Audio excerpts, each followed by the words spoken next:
Day one, done, 216 miles.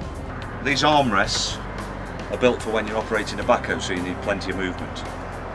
I've made a slight modification, look. Like a drum. But look, slide it on, perfect for steering. Perfect armrest. So that's one mod.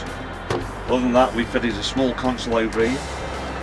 I've got the CB radio and all the extra power we've got because we're running GPS, the CB. But other than that, she's a standard machine. Average speed today was 30.1 miles an hour. So very, very pleased with that, considering we did get up to, I think it was 37 miles an hour on one downhill slope. Good day today, very pleased.